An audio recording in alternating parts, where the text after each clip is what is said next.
dia. Kalau jalan ni pun kau kata ini tak ada kena-mengena, maknanya kau dah tersilap dah tu.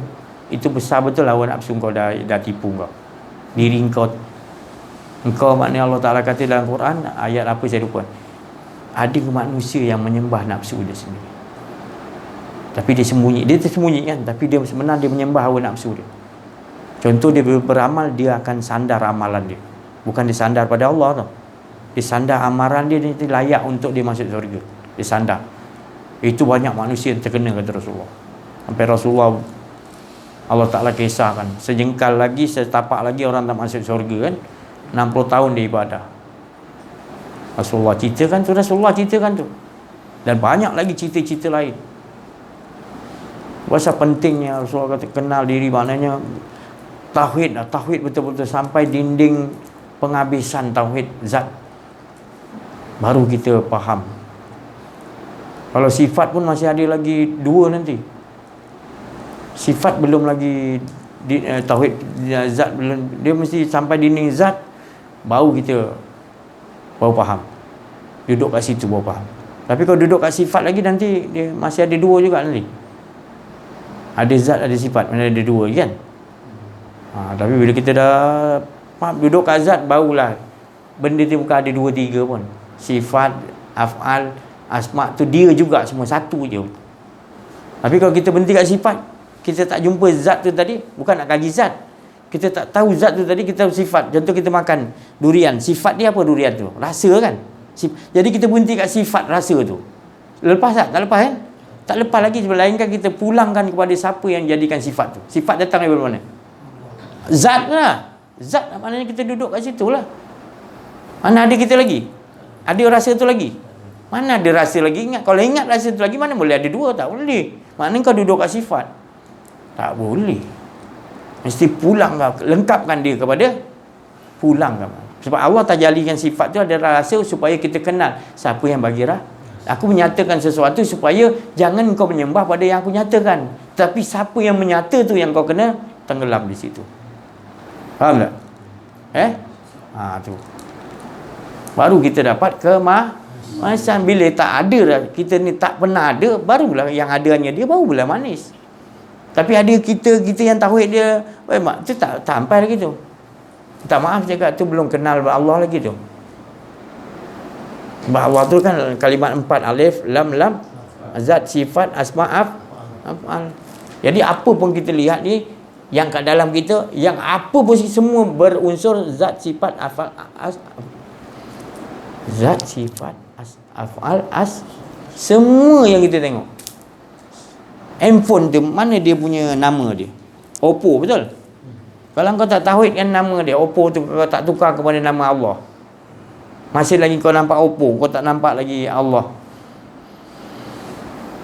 Masih lagi kau nampak bentuk tu manusia yang ciptakan bentuk. Kau tak nampak yang menciptakan bentuk ni Allah.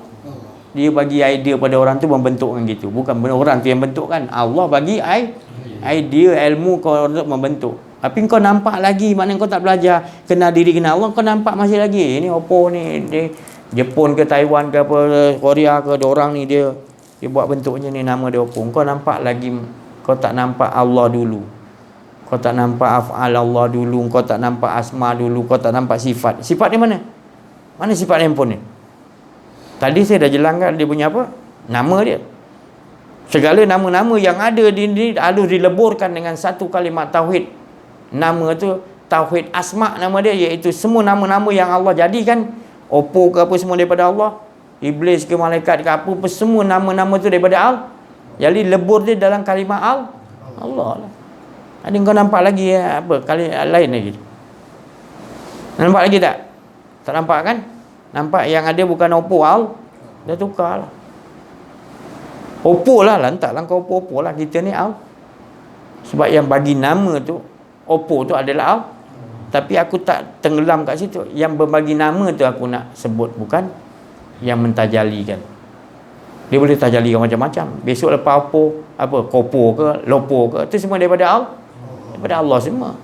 Ke manusia punya skripnya? Tak ada. Jadi tukarkan nama tu supaya kita dapat tauhidkan nama tu. Nanti saya cakap dengan orang, saya cakap telefon ni kau dah la ilaha illallah kan belum? Si Haji ni biar betul telefon pun nak ada la ilaha illallah kan. Cakap kau ni betul lah. Kau belajar ilmu tauhid kau macam mana? Kan tauhid ni menafikan semua yang ada hanya Allah. Bila kau tak la ilaha illallah kan ni, maknanya kau nampak benda ni lagi syirik lah kau. Kau dah rasa benda ni boleh nyambungkan kau telefon mak kau ke telefon siapa-siapa. Dah habis telefon ni, mak, Assalamualaikum mak, jumpa lagi mak. Kalau tak gitu, kau tak pernah terima kasih ya Allah, kau yang menyambungkan ya Allah. Perhubungan telekomunikasi itu adalah engkau yang menyambungkan, bukan. Ada kau syirik lagi dengan Allah kau macam tu? Ada. Tapi kau dah buat akhlak kau buruk di hadapan Allah. Ini semua aku jadikan untuk kau. Kau tak nampak akunya yang, kau tak duduk dengan akunya, kau duduk dengan aku yang memang aku dah cakap. Ini semua mengabdikan kepada engkau semua, kan? Tapi engkau tunggu untuk aku. Tapi bini dah abdi engkau, kau lupa aku kan. Itu yang banyak berlaku dalam kehidupan kita. Itu pasal cakap kembali betul-betul kepada Allah. Jujur. Jangan nantilah esoklah kau macam-macam kau punya idea, kau tak nak datang majlis ni. Tu. Engkau membuat gitu, maknanya engkau menzalimi diri engkau dah.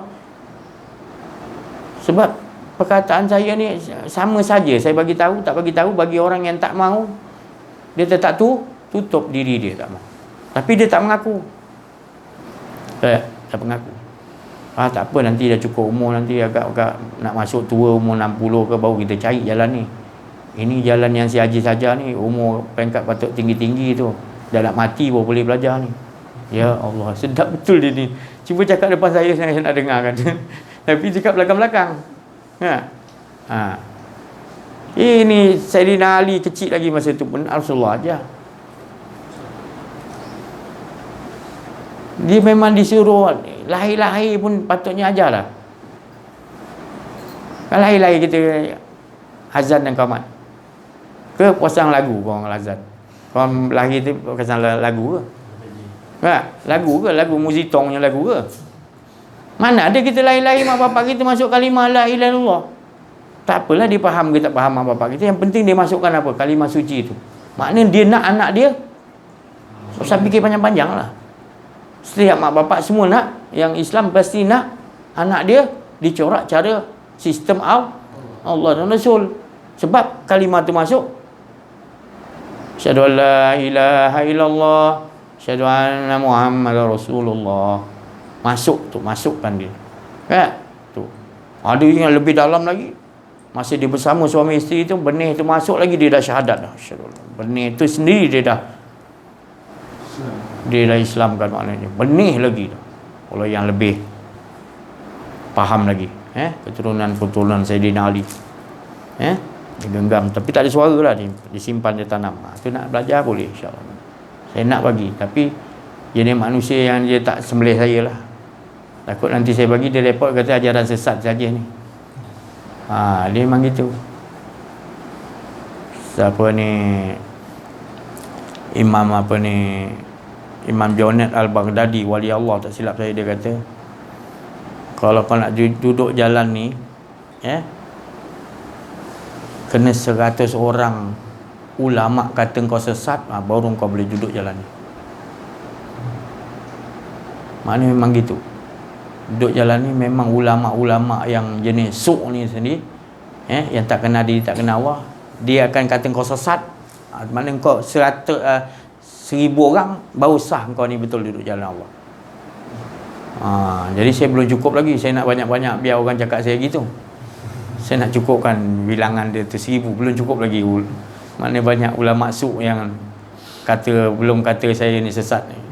Belum cukup lah, mana ada, tapi belum cukup. Kalau dah cukup baru betul saya ni ahlullah lah, tapi saya belum lagi ahlullah sebab ulama tu saya tu.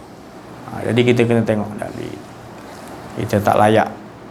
Tapi walaupun kita tak layak, kita bersyukur kita tak punya hidup, tapi Allah bagi hidup, kita rasa hidup ni bukan kita punya. Itu paling tak kira tak jadi nabi pun, tak jadi wali pun tak apa. Sebab itulah pakaian nabi, dia tak pernah ada rasa ada hidup dia. Nabi pun tak ada bangga dia jadi Nabi, dia jadi apa? Boleh sign perjanjian Hudaibiyah. Apa kafir Quraisy tu tadi tak mau tulis Muhammad sallallahu alaihi wasallam Rasulullah ke. Kafir Quraisy kata, mana boleh Muhammad sudah, memang Abdullah sudah, tak ada gelaran-gelaran tak ada. Kalau nak buat. Sahabat marahlah, dia ni apa kasih Allah, pesuruh Allah. Tak ada, tu kau punya hal. Kau nak janji dengan kita jangan pakai pangkat Tun ke Tan Sri ke, tak ada. Kosong. Ibarat gitulah. Nabi kata biarkan. Aku bukan suka dia gelaran-gelaran. Aku yang penting Allah tu tahu aku sudahlah. Aku tak ada. Itu. Ini ya apa sikit. Guru aku kau jangan sebut-sebut, jangan hina-hina. Padahal kau sendiri hina guru kau. Amal apa dia ajar kau tak ikut. Dia tadi. Jadi kau bukan saya kata tak boleh bela guru, bukan. Maksud saya jangan melampaui sangat. Hadapi dia dengan rasa dengan Allah. Itu je. Lepas tu engkau akan diam, engkau akan dengarkan apa yang Allah Ta'ala. Semua cantik. Tapi kalau engkau tak dengan Allah, akan datang nanti baik, tapi pergi kat engkau dia was-was. Engkau akan syak. Engkau akan jadi apa, zonnya iya ke tak, iya ke tak. Lama-lama kau tak jadi buat suruhan Allah tu. Was-was tu berlawan tak jadi juga. Was-was, mencari was-wasil. Tu. Itu dalam diri manusia was-was. Kejap rasa engkau, kejap rasa Allah. Aku yang buat lah. Kita kena usaha lah. Usaha. Ini kalau kita dapat angkat, usaha kan daripada Allah. Siapa yang bagi rasa untuk usaha tu? Tu. Kita kena faham. Duduk ni kita faham yang penting sekali, hilangkan kedirian dan letakkan betul-betul tenggelam kita tadi. Kita minta Allah lekangkan diri kita tenggelam dalam lautan ahadiyah dia. Tenggelam maknanya diri kita, lautan kan besar, diri kita kecil, masuk dalam lautan, tak ada nampak kita dah. Yang tahu ada kita tapi kecil sangat, hilang hingga tak nampak lain yang dapat hadiah dia. Betul? Macam tu kita nak hilang. Tu hilang. Buat. Nanti kita akan takut rasa diri. Gulu bula absar. Takut hari yang bergoncang. Surah An-Nur. Macam mana bunyi dia surah An-Nur? Yang takut hari bergoncang tu. Saya dah bagi dah doa tu pada. Ya khauf. Takut hari apa tu? Hari bergoncang tu hari apa? Senin, Selasa. Alam barzah, alam akhirat. Hari dalam diri kita ni rasa kedirian. Itulah hari yang paling berat sekali, hari yang paling malapetaka paling besar sekali. Tu. Memang boleh cerita ni korang pun tak ada rasa kecut lagi, belum lagi. Tapi sikit sebanyak tu mesti di situlah tempat dia. Tu. Segala-gala azab tu duduk kat situ. Bila kau ada merasakan diri. Itulah punca dia. Tapi bila kau tak nak, kau tenggelamkan diri kau di dalam lautan ahadiyah, tak adalah benda tu. Cuba keluar daripada lautan tu, adakan diri kau balik. Kau tengok, tak tentu arah diri kau nanti. Tak kena aja kau buat. Sebab kau dah terbiasa duduk dalam kemanisan yang tak ada pahit, iaitu lautan ahadiyah. Manis tak ada pahit terus. Nak ke kau, bila dia nak keluar, takut tak kau nanti? Ya Allah, tolonglah ya Allah, dia macam nak keluar ni ya Allah. Takut kan? Itulah saya kata tadi. Ada detect tu nanti, lama-lama kelamaan nanti kan makin kuat. Baru kita kenakan ayat ni. Khauf, takut betul-betul dia nak rasa ada diri. Baru betul ayat tu tadi. Dia punya maqam dia sampai, kedudukan dia. Ini kita nak capai di sinilah. Bukan nanti di padang mahsyar. Kita dah lihat orang yang dah dapat berjuang di tanduk kenikmatan, kita minta pada Allah tolong hidupkan balik, mana boleh. Ya, akhirat tempat untuk balas, bukan beramal. Dunia tempat beramal. Falyamal amalan sah, hendaklah melakukan amal sah di dunia, amal soleh. Apa tu amal soleh?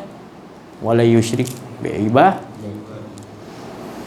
Tidak boleh dalam ibadah ada rasa kediri, ya, mengaku aku yang laku. Malam tadi, malam pertama tarawih tu, tak boleh tidur aku lah. Dah balik tarawih ni, saya balik, saya buat lagi tajuk tu. Orang tak tanya pun. Engkau lagi cerita seolah-olah engkau nak ingatkan Allah balik ke? Kau nak ingatkan? Tak malu ke? Mana kalau orang tak kenal diri, tak kenal Allah, dia beribadah aja, memang lebih banyak kerosakan, kata Nabi, daripada kebaikan. Sebab Nabi bukan tak bagi ibadah. Nabi kata, Allah pun kata innal lazina kenal dulu. Kau tak beres tu, kau dah rasa macam tak, maaf saya cakap lah, saya sayang, saya tak nak. Saya nak soal boleh semua orang beribadah tu tak Allah dulu. Allah. Bestnya nanti bila kita ibadah, kita rasa, dia angkat, dia sebut, dia sujud, ya Allah, ringannya badan kita. Nikmat, nak cerita macam mana nikmat? Wa amma bi ni'mati rabb. Nikmatnya bila tenggelam dengan Allah. Sebenarnya bukan tenggelam, sebenarnya kita tak pernah ada pun. Tapi diistilahkan tenggelam tu, kita tenggelam dalam Allah Taala lebuh. Sebenarnya itu bahasa manung kaleng kaula Gusti tu, itu bahasa untuk tak tahu nak sebut lagi dah. Nak diibaratkan tu laisa kamisi syai'un tu tadi, tak ada bahasa. Jadi bahasa dia tu macam ada kita lagi lah seolah-olah, tapi sebenarnya menunjukkan tak ada lah. Macam qul huwallahu ahad, macam kata kita yang sebut kan. Tapi sebenarnya kalau kita faham, bukan kita yang sebut, dia juga menyebut dia yang esa. Macam alhamdulillahirabbil alamin, siapa yang puji tu? Dia lah. Sebab apa? Kan waktu tu Adam patung. Bila patung masuk, Allah ajarkan apa tu? Puji siapa tu? Kalam siapa yang dia Allah turunkan tu? Jadi Adam bersin alhamdulillahirabbil alamin. Siapa yang sebut tu? Jadi kena ketahui lah, alhamdulillah tu betul-betul. Alhamdulillah, janganlah kan ni alhamdulillah kita rasa macam kita puji Allah. Tak kena tu. Mana boleh? Allah ada kat depan ke? Mana boleh? Allah tu tak ada kat mana-mana. Tapi bila kau tenggelam, tak ada kau, dia aja, dia itulah. Dia memuji diri dia lah. Itulah dia, qul huwallahu la ilaha illallah la haula wala banyak benda kita tak dibereskan dulu. Dengan Allah tu tak diberes, wa hablum minallah tu tak dibereskan dulu, terus hablum minan nas. Jangan. Ini step pertama mesti hablum minal, perhubungan dengan Allah tu harus kita 24 jam. Bukan perhubungan dengan Allah tu kejap boleh hubung, kejap tak boleh hubung. Kejap aku sendiri boleh ikhtiar, kejap dia susah sikit aku minta pada Allah, dah lega sikit aku lupa Allah Ta'ala. Mana boleh macam tu? Ya. Takutlah, takut ubahlah sistem kita. Sistem kita dah sistem banyak sistem, hawa nak ikut syok kita sendiri. Bila dah lama-lama biarkan dia jadi kuda liar atau kuda liar. Susah nak jinak tak? Pernah tengok kuda liar? Tak pernah tengok tak kuda liar? Saya pun tak pernah. Kuda liar saya tak pernah tengok. Tu. Jadi kuda lari tu yang kat apa pernah lah, race course kan. Kuda liar tak pernah lagi. Tapi boleh membayangkan kalau kuda liar ni boleh dibayangkan. Orang main yang apa tu kat dalam TV yang apa? Yang dia kena pegang kuat-kuat tu apa? Dia lepas kat kandang kuda tu apa? Kerbau apa? Kerbau ke kuda, lembu ke kuda. Tu bayangkan dah tu. Macam tu.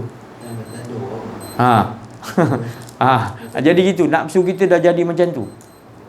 Nafsu kita dah jadi pergi itu. Kalau kita keras, dia dah memang keras, liar macam tu. Kau keras lagi dengan dia, lagilah kau keranak kena. Terus Rasulullah beritahu. Jadi macam mana nak jinakkan yang tu? Macam mana cara nak jinakkan? Kau kena tahu perkataan-perkataan yang perkataan-perkataan bahawa yang nak melemahkan dia dulu. Jangan bagi dia liar dulu. Kena pujuk. Tu. Dia memang tak, dia tengok je dia lompat dia. Kau cakap elok pun tak dia liar kan. Jadi macam mana kita nak pujuk? Diri kau sendiri kau tahulah macam mana kau nak pujuk tu. Kena ada ilmu, kenal diri, kenal Allah. Rasulullah kata dapat mengalahkan nafsu liar tu yang penuh dengan syahwat kehendak kita tu dengan betul-betul takut kepada Allah. Benar-benar kenal kepada Allah. Kalau tak kenal dia nak takut. Betul? Jadi bila Rasulullah kata takut tu maknanya jadi beruntung tak orang yang pasti diri kita akan dibagi uji. Ada satu orang tu dia masuk bulan Ramadan ni, awal Ramadan dia kata dia dapat Lailatul Qadar. Ya. Orang ketawakan gitu. Awal lagi Lailatul Qadar. Ya. Kalau balik semua Lailatul Qadar bentuk macam mana kau dapat ni? Yang besar punya ni. Alhamdulillah. Kenapa? Dia kata suami dia tempeling dia. Lepas tu dia tak melawan dia. Dia tak ada salah, dia tak ada apa. Suami dia tempeling dia. Malam satu tarawih, satu Ramadan. Lepas tu Allah tak bagi dia rasa benci pada suami, tak ada. Tak ada ceritakan siapa-siapa. Tapi dia rasa syok dengan Allah. Lailatul Qadar tu. Kan? Jadi janganlah kita membayangkan Lailatul Qadar tu pelik-pelik punya kawasan tu pokok sujud lah. Saya tak cakap lah tu tak betul, tapi janganlah dia kat dalam qadar tu Allah nak bagi kat dah rasa kau dengan Allah, tak ada diri kau. Kau senang nak tahan suami terbeling. Lepas tu dia tak ada rasa marah, dia minta maaf, padahal dia tak ada salah apa. Suami yang jenis cemburu kuat kan. Tu. Jadi Lailatul Qadar kita kena tengok. Ada satu tu orang tu dia orang kaya kan. Malam satu Ramadan tu bisnes dia jadi muflis lah dia. Kawan-kawan dia semua tak nak bantu dia. Dia jadi selepuk waktu tu. Down terus. Ya. Tapi dia tak tahu nak nilai itu apa benda. Dia tengok kau menyelam dengan siapa bila kena macam tu. Aku ingat Allah. Itu sebenarnya tu qadar Allah pagi tu. Inna anzalnahu fi lailatul qadar. Tapi kalau kau tenggelam protes. Benda macam tu kau protes kepada kau tak tenggelam kat Allah. Kau tak tauhid Allah, ini semua kerja kau protes kat lain punya orang buat kau ni dengki. Habis dah tak dapatlah qadar. Sebab kau tak mematikan diri kau. Engkau mengingat lagi diri kau ada orang lainnya, tapi kalau kau matikan diri kau, inna anzalnahu fi lailatul, mati malam mati engkau dapatlah. Betul? Jadi dia lebih nikmat daripada kalau Allah kata tadi min alfi syahr, 1000 bulan. Sebenarnya Allah nak bagi tahu lebih lagi, tapi kiraan tu kita fahamlah besar. Kiraan bagi manusia besar. Tapi Allah nak bagi lebih lagi di sisi Allah tu tadi. Tapi itu pun dah besar dah, 1000 kan. 1000 bulan punya ibadah mana 60 berapa tahun tu. Direct kita dapat dia. Tapi sebenarnya Allah nak bagi tu lah. Akunya tadi yang memberikan tadi qadar 1000 bulan tu siapa? Itu yang kita nak tadi. Itu yang paling mustahil. Jangan kita beribadah. Rasulullah kata di bulan Ramadan hendakkan Lailatul. Jangan kita menyembah kepada Lailatul Qadar, kata Rasulullah. Kita menyembah kepada Allah betul-betul yang menurunkan Lailatul Qadar. Jangan silap. Ya. Jadi inilah keberuntungan bila kita betul-betul duduk jalan ni, kita akan dibukakan oleh Allah adab-adab kita dengan Allah. Tapi kalau kita tak duduk dalam majlis begini, kenal diri, kenal Allah, kita tak beradab ibadah, jadi bertambah rosak tak? Kita ya syok sendiri banyak lah bulan. Aku bulan lepas tahun lepas Ramadan 5 kali khatam Quran. Tahun ni aku nak cuba pasal Covid kan. Try lah lebih 7 ke tengok. Ciwa. Saya tak cakap tak salah, apa yang salah, tapi tak malu ke engkau tu depan siapa itu? Allah tu kan wa ma'akum aina kuntum. Allah tu sentiasa dengar. Allah tu ada susah-susahkan kau ke suruh buat banyak-banyak macam tu tak? Tak. Sebab apa? Engkau syok sendiri kan. Saya dah cakap tadi, minta maaf, baca Quran bagus. Saya tak cakap tak bagus, jangan salah faham. Orang dengar jangan YouTube ni, jangan salahkan saya. Saya cuma nak membetulkan. Engkau yang baca Quran tu kata 30 juzuk khatam dapat 5 kali ke 4 kali ke Ramadan, bagus. Saya tak cakap bagus. Tapi itu bukan khatam. Itu hanya membaca. Satu huruf 10 kebaikan. Banyak kau dapat tu. Tapi untuk dapat tu lah. Tapi kau tak dapat dia punya makam. Makam tu bila kau buat baru dia dapat. Maknanya dikatakan Allah tu tadi. Ridha Allah. Sebab Allah pertama yang Allah ciptakan maknanya adalah kalimah tu sebelum Nur Muhammad tadi. Maknanya dalam diri Allah kan kalimah dia berbentuk belum huruf lah. Bila dia nak berbentuk huruf baru dia jadi Nur Muhammad. Tapi tak dibilang lah bahawa pertama Allah jadikan adalah kalimah, bukan. Tapi ada riwayat yang kata gitu. Tapi sebenarnya Nur Muhammad lah yang maknanya sifat dia. Tapi dalam diri zat tu tadi, maknanya dia kalimah tu belum terjali lagi, solid lagi.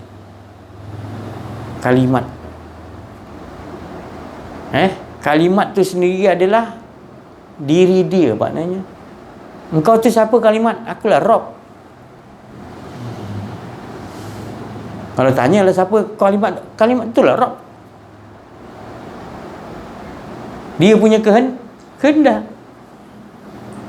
Dia letak pada Nur Muhammad pecah jadi huruf titik tup jadi nota gaib tup tertulis huruf titik, huruf alif baru jadi kalimat tu tulisan. Jadi kita membaca kalimat tulis, kita tak membaca kalimat yang rasa tadi, yang asal tu. Titik tu tadi belum jadi alif lagi, titik tu kalimat tu yang di dalam zat tu tadi, kalimat tu sendiri dah rangkumi semua punya ilmu-ilmu. Semua ilmu-ilmu yang ada. Jadi Allah tu alim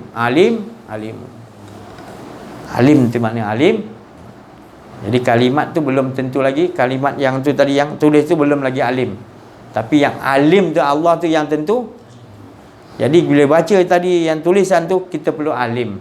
Nak alim macam mana? Takut kenal pada Allah. Hanya orang yang takut pada aku, kata Allah, itulah di golongan orang alim ulah. Tapi kalau dia tak takut, Allah tak terpanggil dia alim ulah. Dia alil kitab, mengumpul kitab banyak-banyak. Jadi yang kau baca ni sebenarnya yang banyak tu bukan khatam. Baca kitab Quran 5 kali ulang, 30 juzuk 5 kali ulang. Jangan sebut khatam. Tapi kita dah terbiasa khatam, lama kita tak amal. Khatam pun kena amal. Jangan saya cakap mana baca Quran banyak-banyak boleh baca, saya tak cakap salah, tapi faham kan. Dalam satu segi bab 1 jam ke kita faham. Faham je tu. Saya cakap tadi kan, wala taqrabu zina. Kita pun tengok tafsir, lepas tu kita minta pada Allah kefahaman macam mana ni. Jumpa apa lagi orang-orang apa ahliullah, apa artinya wala taqrabu zina ni? Apa hampir zina? Kita ulang baca wala taqrabu zina, jangan hampiri zina, jangan hampiri zina. Zina macam mana ni? Laki dengan perempuan bukan murim ke zina ni macam mana? Jadi dia datang dia bagi tahu. Sebab kita nak tahu Quran ni memang gitu. Kalau kita baca kita nak faham kan, dia akan Allah marhamna bil Quran ja'alna ulana imam, dia akan jadi petunjuk kita, imam. Apa yang kita tak tahu memang Allah. Tapi dah kita dah sibuk dengan nak banyak, dia cakap tadi. Nanti jadi bertambah rosak ibadah kita, bukan jadi banyak tu kita anggap macam apa? Itu hala tuju kita, banyak bilangan yang kita baca. Bukan, salah tu. Bukan saya tak bagi bacakan, bacalah banyak-banyak. Tapi bukan itu hala tujuan kita. Kena faham, lepas tu akhlakkan dia. Akhlakkan dalam kehidupan. Dia kata Bismillahirrahmanirrahim. Ya, saya cakap, kenapa Bismi sini? Bismillahirrahmanirrahim. Kenapa ni?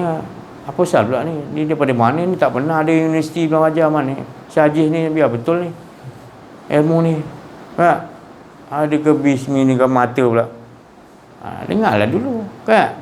Ni 2 biji mata ni kau dah menjaga ke belum? Zahir dan batin. 2 biji. Zahir pun kau tak dapat jaga. Masih lagi melihat benda tu ada lagi. Kau tak nampak Allah dulu. Batin kau, mata kau tak muhasyadah memandang kepada Allah.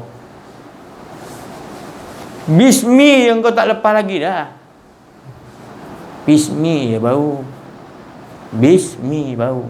Belum Rahmanirrahim. Ini mana punya ajaran saya bawa ni? Jangan fikirlah ajaran siapa. Ni semua ni kalimat Rabbi. Ini semua daripada Allah, untuk supaya kita betul-betul dengan Allah. Kalau kau baca Bismillahirrahmanirrahim 1,000,000 kali pun Allah tak pandang. Bukan Allah tu tak suka, bukan. Tapi Allah nak tengok macam mana kau gunakan tu tadi. Kau baca tu 1,000,000 kali, 1,000 kali, tapi kau masih bermaksiat. Masih ada apa ni, dengar orang kutuk ni. Lahi, Bismillahi, lahi. Kau tak nafikan kau orang mengutuk orang, sedap telinga kau dengar. Kau pun suka cerita buruk orang, supaya telinga kau pun dah sedap, dah terbiasa. Kau cerita buruk kan, jatuhkan orang, kau naikkan nama kau sedap dah telinga kau dengar. Lepas tu kau kata kau baca sebut satu hari 10,000 Bismillahirrahmanirrahim 10,000 kali. Tapi kau tak amalkan, kau hanya sebab kau masih lagi bermaksiat. Bismillah tu tak boleh ada maksiat. Kau sebut nama Allah tu mesti berjaga ni dah. Tu kata jaga anak sungai, kata. Kali Jogo tu jaga anak sungai ni, bukan sungai yang dia kau nak pergi tengok dia. Tempat Sunan Kalijogo di Kadilangu tu, mana sungai dia duduk, kau pun nak duduk situ lah. Kau pun tak faham. Bukan nak duduk situ. Nak duduk dia jaga mana anak sungai ni. Nak jaga anak sungai ni. Ni anak sungai ni semua. Kali kan jaga. Kalau ni kau tak jaga, kau nak baca ayat Quran apa jadi mustajab. Kalau ni kau maksiat pada Allah. Ini mulut kau tak jaga. Ini nafas kau tak Allahu. Allah yang bagi naik, Allah turunkan, Allah naikkan. Zikir nafas dan Allah naikkan, Allah tu. Dalam hidup kau pada latihan gitu. Ada? Sesat juga galialan ni. Sesat ya? Apa yang sesat ni juga? Engkau yang takut ni, kenapa kau kata sesat ni? Jangan kapi jahiliah gitu. Dia dah takut dengan Rasulullah, dia kata Rasulullah ni betul-betul apa? Sesatlah, itulah, inilah. Ahli sihir lah, dia kata Rasulullah. Padahal dia takut dengan Rasulullah pasal ajaran tu betul. Tak mampu ni nak hadapi benda yang hak. Mana benda batil, mana boleh mampu hadapi benda hak? Wa qul ja'al haqqu wa zahaqal batil innal batila kana zahuqa. Jadi automatiklah kalau dia tu cari benda batil, dia tak mampu nak hadap kita, sebab cahaya kita adalah cahaya daripada Allah. Sambungan dia daripada cahaya Allah. Kita ni tak ada. Betul? Tu tadi. Nur Muhammad tu tadi cahaya. Tu tadi. Alhamdulillah, rasanya cukup dulu pada ni. Ada apa-apa pertanyaan, soalan, kongsian, insya-Allah. Siapa dulu?